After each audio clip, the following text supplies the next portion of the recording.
Você vai perceber que isso não tem mistério. Depende de você levando tudo a sério. Entenda que a beleza é um caminho de luz. Entenda que a surpresa é você que produz. Ah, é tão legal. Você vê diferente o que parece igual. Ah, é tão legal. Você vê diferente o que parece igual. Opa, opa, opa, opa! Vamos para a nossa aula de hoje, nossa aula de número 39, né, alunos? Vamos lá? Então, hoje vamos fazer uma aula assim, bem um pouco de resgate aqui da arte clássica, né? E também vamos à frente vendo a miscigenação, né? A arte brasileira, afro-brasileira. Então, a arte brasileira, parte 1, vai ter arte indígena e arte brasileira, afro-brasileira. Vamos falar um pouquinho do barroco e do rococó, que nós já vemos nas outras aulas anteriores, já estivemos dando umas pinceladas aí, né? Já viemos falando, né? Dizendo coisas e afins, né? As críticas endereçadas ao barroco e ao rococó brasileiro. Então, vamos pela ordem aí, né? Então, vamos ver de início aqui a arte indígena e afro-brasileira, tá? Nós temos aqui essa arte aqui de cestaria, né? A produção aí indígena. Olha aqui as cores, olha aqui os trançados, né? Aqui a biojoias e faz parte aqui do arquivo pessoal de uma certa pessoa que eu vou falar já um pouquinho dela, né? Então, esse é o artesanato indígena de Porto Velho. Então, o Festival Estudantil Rondoniense de Artes é um acontecimento de grande importância, tá? Porque ele proporciona que o aluno, que aflore nos alunos aquilo que ele tem de melhor, né? O aluno, ele se solta mais, ele fica mais alegre, ele canta, ele dança, ele apresenta seus talentos. E aqui, eu queria destacar aqui esta pessoa aqui, que é a professora Liliane, fantástica professora aí de artes, né? E que está aqui acompanhada da Samília. A professora Liliane, deixa eu falar aqui para vocês, ela teve um problema de saúde, aí precisou passar por um pequeno procedimento cirúrgico, mas está muito bem, se recuperando, e já ela está aí conosco de novo, ok? Então, ela está acompanhada da Samília, né? Que é essa menina aqui, que está com esse colar, com esses colares, com esse cocar, né? E aqui, ó, biojoias apresentando, né? Então, olha só, a Mostra Festival Estudantil Rondoniense de Artes faz parte das ações desenvolvidas no Festival Estudantil Rondoniense de Artes, o FERA, tá? Que ele tem essa sigla aí, tá? Então, estão participando sempre desse festival estudantes de 22 etnias, de 23 escolas indígenas do nosso estado aí, né? Então, teve uma abertura este ano na sede do Memorial Rondon, lá na estrada de Santo Antônio, aqui em Porto Velho. E aí, ó, vemos aqui, ó, os trabalhos de cestaria aqui que a professora colocou aí do seu arquivo pessoal. Seguindo, então, nós chegamos na arte indígena antes de 1500, quer dizer, antes da chegada do português. Em primeiro lugar, vamos entender aqui uma coisa aqui, né? A arte, como nós vemos, né, é um conceito que veio de fora, né?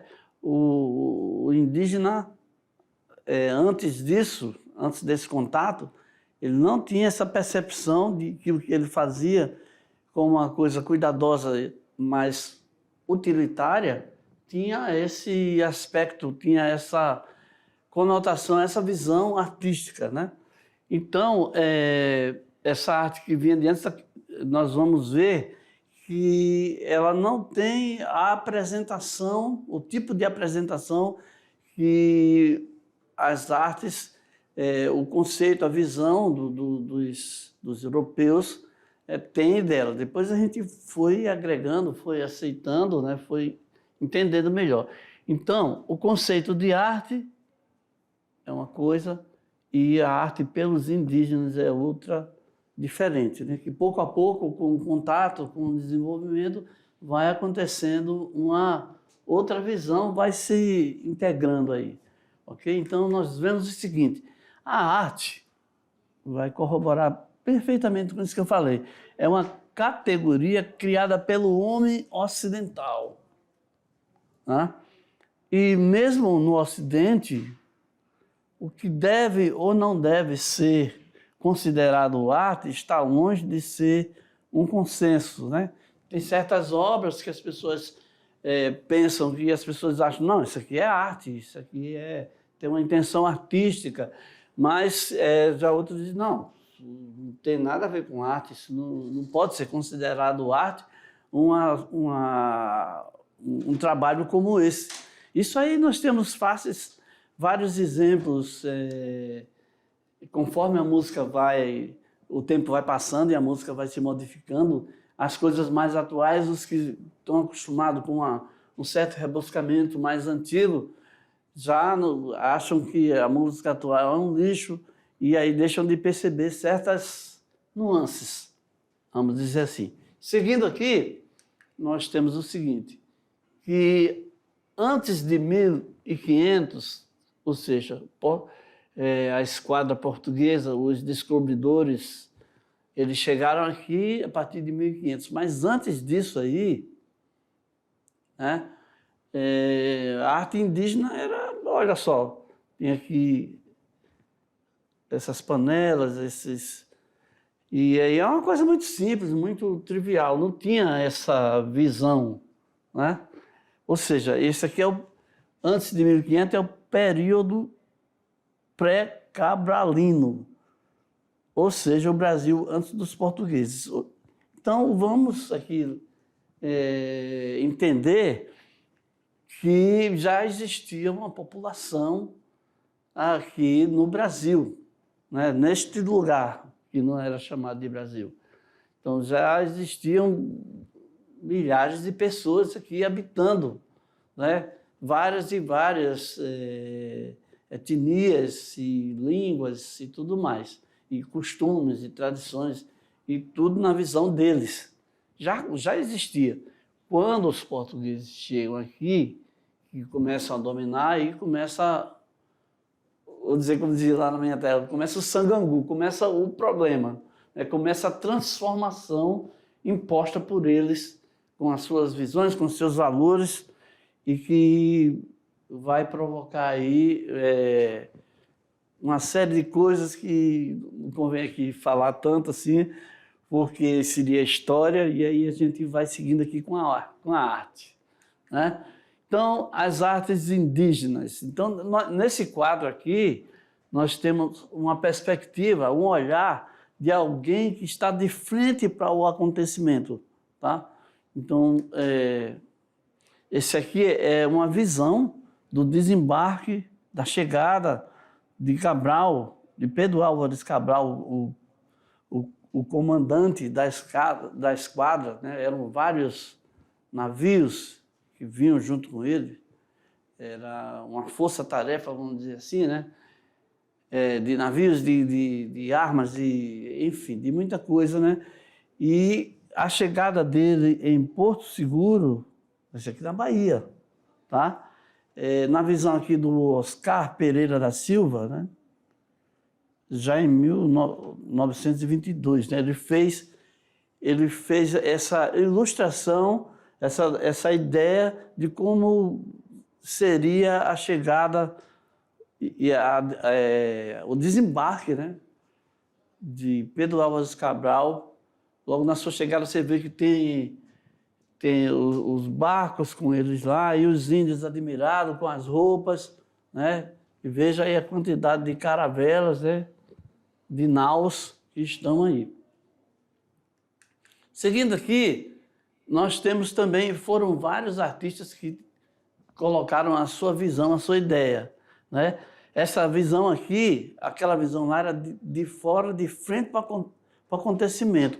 Essa visão aqui, dentro do navio, dentro da caravela, né?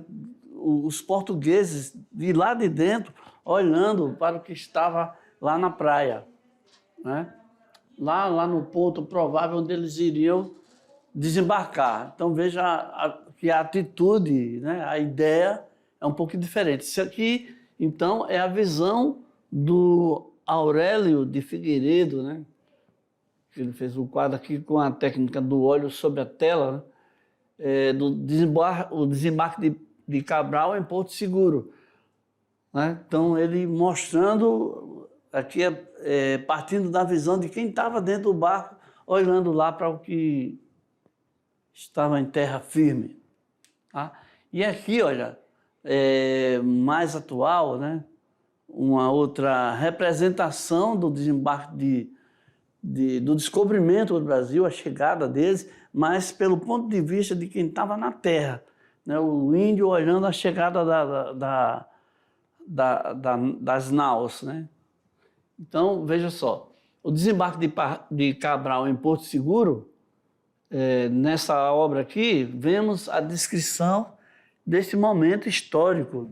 Trata-se também de uma pintura histórica, obras artísticas que têm o intuito de registrar algum momento histórico, na forma de reprodução fictícia da realidade. Então, aqui é como ele imaginou que aconteceu, né? A obra não constitui uma realidade total, pois, no momento da chegada dos portugueses, indígenas não expressavam felicidade e euforia, como mostra aqui na obra, né? Todo mundo, chegaram os portugueses.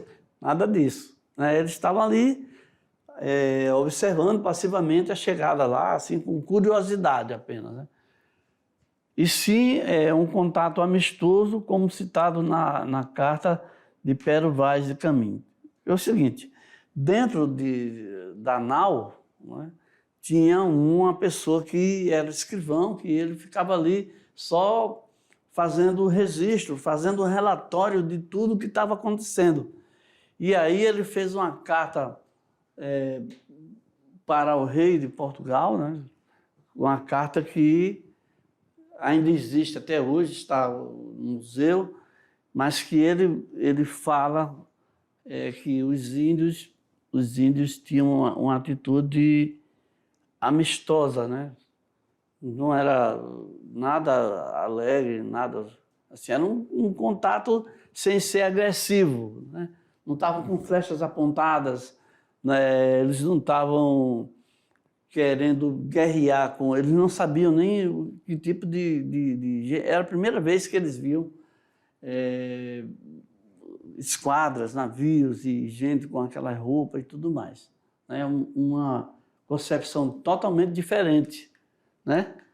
E aí, as manifestações artísticas indígenas, pela visão dos portugueses, né, a arte plumária, são o que eles fazem com as plumas, cocares e tudo mais. Tem também a arte em pedras, que faziam suas armas, né? E a arte em madeira também, o arco e flecha também de madeira, também arma para caçar. O trançado da cestaria, né? Que mais? A cerâmica também, feito a argila trabalhada lá, o barro, cestas e panelas e tudo mais. As pinturas e desenho, onde eles destacam cada um a sua etnia. Um desenho daquele, inclusive feito na cerâmica, ele serve para mostrar a qual etnia aquilo ali pertence, né? Então, era assim que eles se identificavam. Era mais uma maneira de se identificar. E aí tem a música particular, peculiar deles, né? Os índios bororóis têm a sua música, aí vem também vários certames, né? Vários acontecimentos, tem o Quarupi também, e aí vai, né?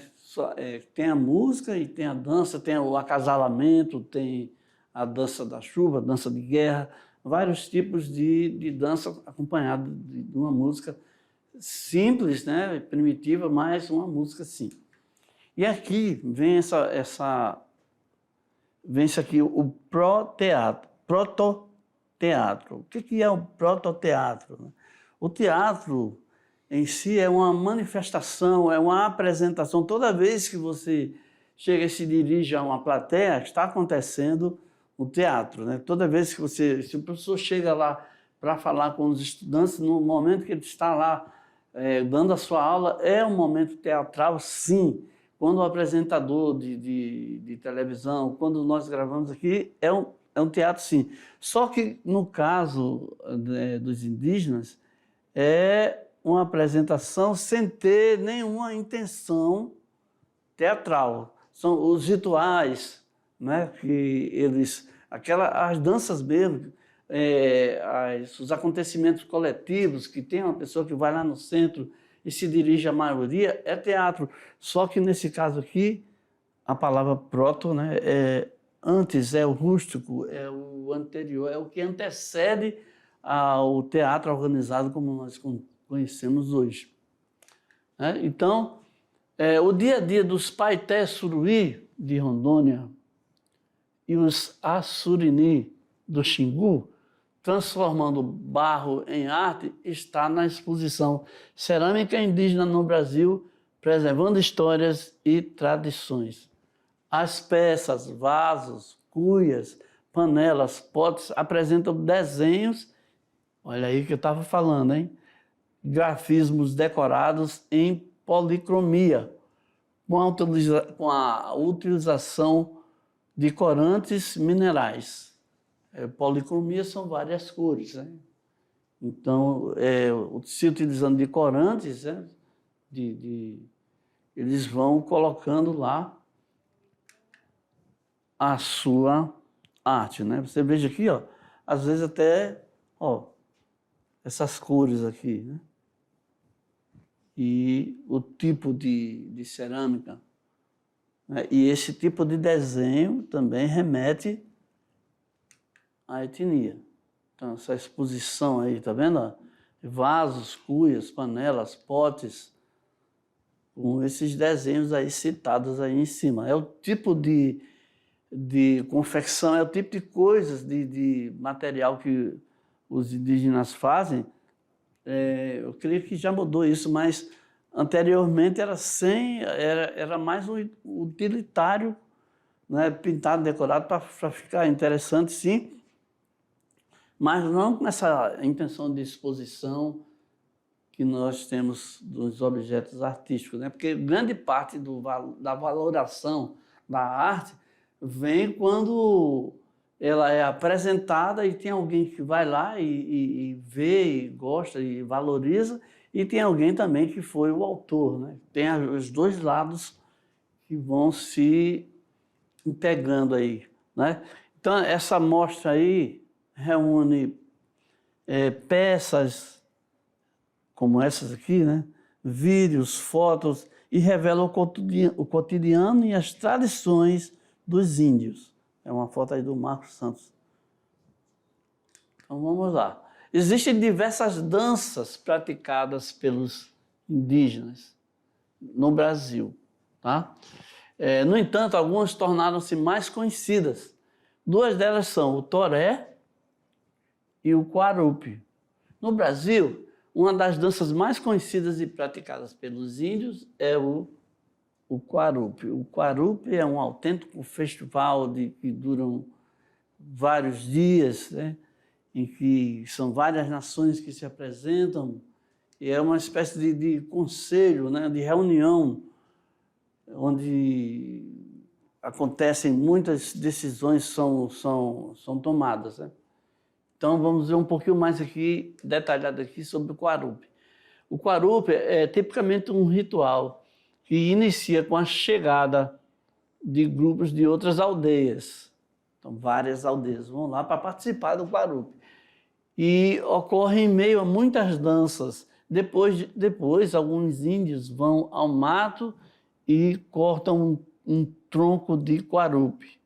Constroem uma cabana de palha em frente à casa dos homens e sob ela ficam o tronco no chão. Então tem todo esse ritual, toda essa simbologia, né? Toda essa esse segmento de atos que fazem parte do guarupi. Então, os instrumentos musicais, né, mais comuns são o chocalho, ou maracá, a flauta, o reco-reco, feito de casca de tartaruga, as trombetas de cuia, percussão, sopro e os bastões de ritmo. Os bastões de ritmo são pauzinhos, né, que os de sopro são aqueles bem longos, né, que a gente vê comumente aí, né? E aí também tem as trombetas de cuia, né? Pega a cuia e coloca um canudo lá também. E o chocalho ou maracá, como esse que a gente está vendo aqui, ó. São instrumentos que servem para ir marcando os ritmos, né? E o reco-reco também é um pedaço de pau que tem uns sulcos, né? Esses sulcos aqui são, quando passa algum outro pedaço de pau, aí ele soa. Então, seguindo aqui, nós vemos o seguinte. Vamos ver aqui, olha aqui, ó, uma apresentação. Olha aqui as flautas que eu estava falando, né?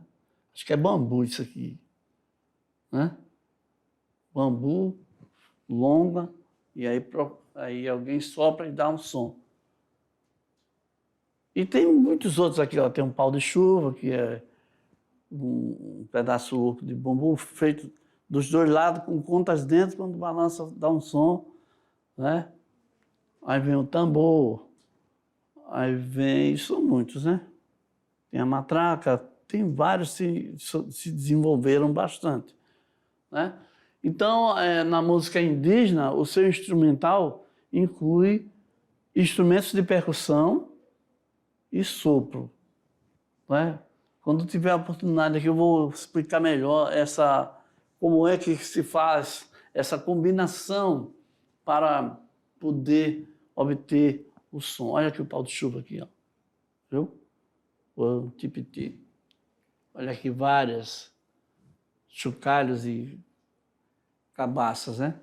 Então, os instrumentos de sopro, como apitos, né, pios, buzinas, trombetas e flautas, produzem som pela introdução de ar em tubos e cavidades. São feitos de folhas retorcidas, frutos, troncos, bambu, ossos, cabaças, cerâmica, chifre e carapaça de animal. O que acontece, né, gente? Tudo depende de como os sons são combinados, agudos e graves, né? O apito com o som daquela flauta longa, que dá um som mais grave, quando você combina, a beleza vai vir daí. Depende de como o som, como a fonte sonora é combinada. Então, hoje em dia, nós temos aí o Bira, né, que faz muitas experiências com esse tipo de instrumentação, né, onde basta você saber combinar, até o som da água é usado para fazer uma composição, né? Então temos aqui também, do arquivo pessoal aqui, o projeto Maloca, né? Tem várias pessoas lá, isso aí lá no Santo Antônio também, né? Naquela oca que tem lá. E estamos vendo aqui apresentações, né? Ou seja, a Mostra Estudantil de Arte e Cultura Indígena, a Maloca, né? Aconteceu de 18 a 20 de abril, em Porto Velho, com a participação de 100 alunos das escolas indígenas de Rondônia, da região que envolve Madeira Mamoré, Guajará-Mirim, Nova Mamoré, onde participaram aí os 26 alunos indígenas nos segmentos música, dança, artes visuais, performance livre, e a realização é do governo de Rondônia, iniciativa aí, por meio da Secretaria de Estado da Educação, SEDUC.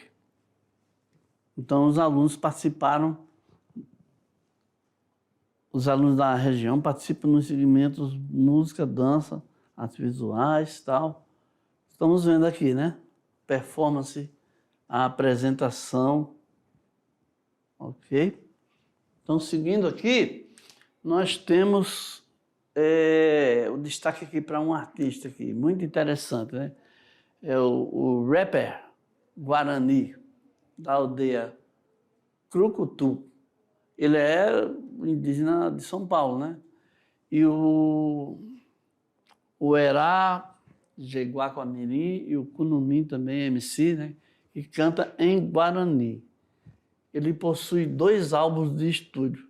Isso quer dizer o seguinte, ele é indígena, está utilizando a linguagem mais atual para falar em defesa das etnias, em defesa do povo indígena.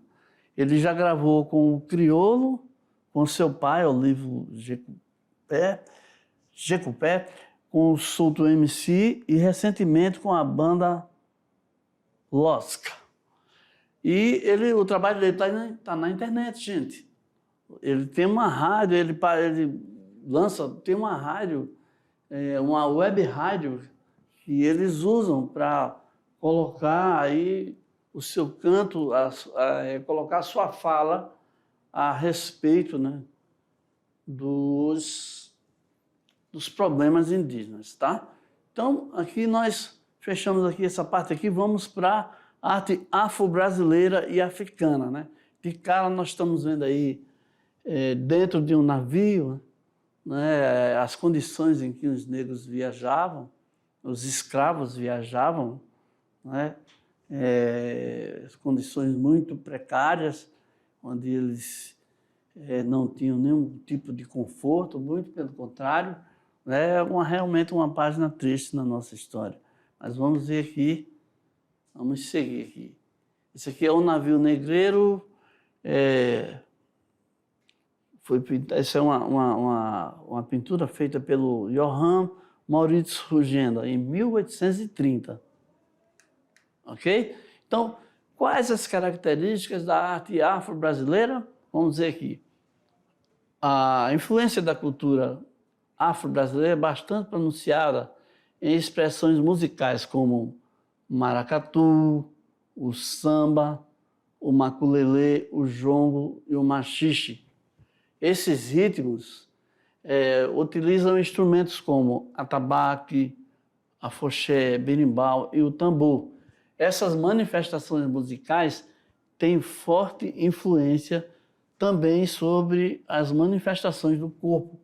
São instrumentos que trazem ritmos muito dançantes, né?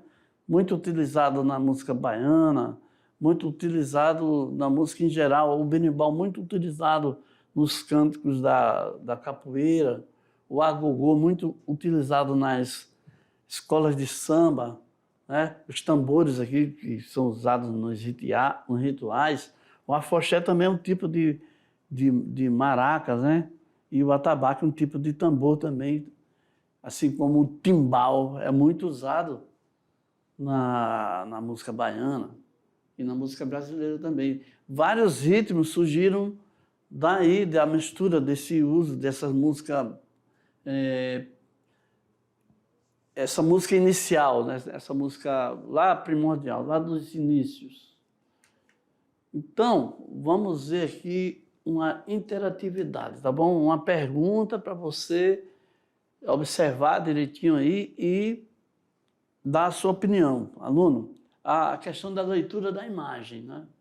O que você está vendo aí, o que você consegue perceber através desse quadro aí, né? O que você consegue entender para além das cores, o que está apresentando aí. Então, sua opinião é importante, né? Então, esse termo arte afro-brasileiro, ou arte afro-brasileira, é criado a partir do século XX, já é uma coisa bem mais atual, né? São parâmetros a serem... E os parâmetros, os critérios que a gente deve considerar na arte afro-brasileira são os seguintes. É certo que os primeiros artífices negros no país eram de origem banta, ou seja, um povo lá do centro-sul africano. E é de se supor que pelo menos uma parte deles já chegou ao país cristianizado. Olha só. Então temos aqui que analisar essa parte aqui de artífice, que eram pessoas que tinham dons, que se desenvolviam sua arte já sozinhos, né? E tem também assim que foram raptados desse lugar e cristianizados, quer dizer, já tinham sido catequizados.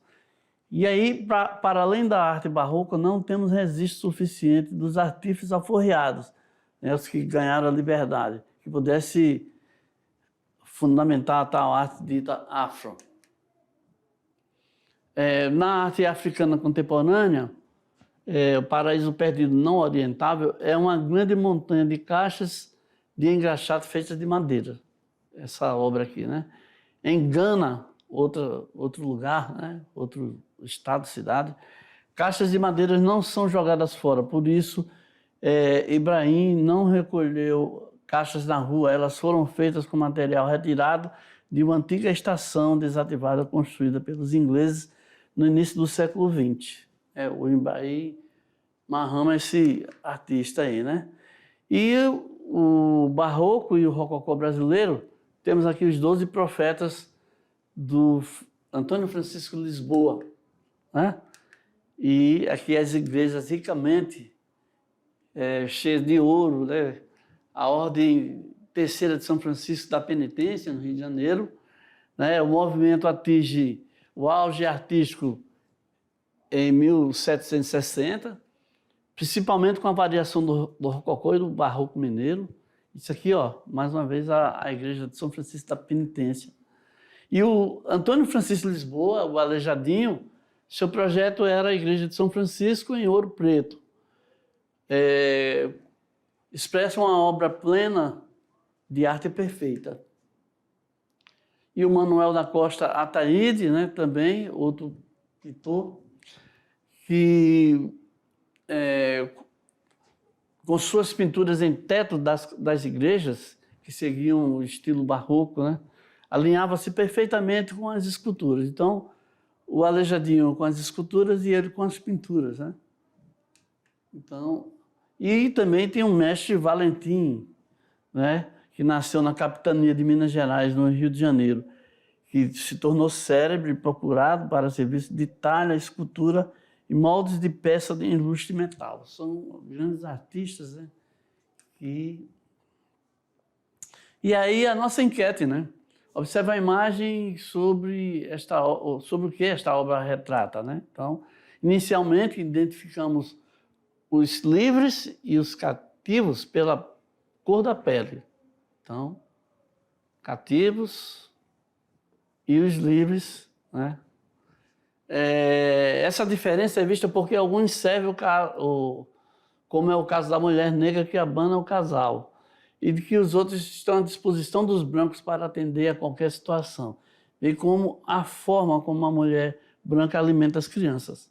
Então esse quadro aqui, ó, do Jean-Baptiste Debret, né, Um Jantar Brasileiro. A mesa farta devorada pelo casal é um ponto estratégico para refletirmos a desigualdade social existente na época.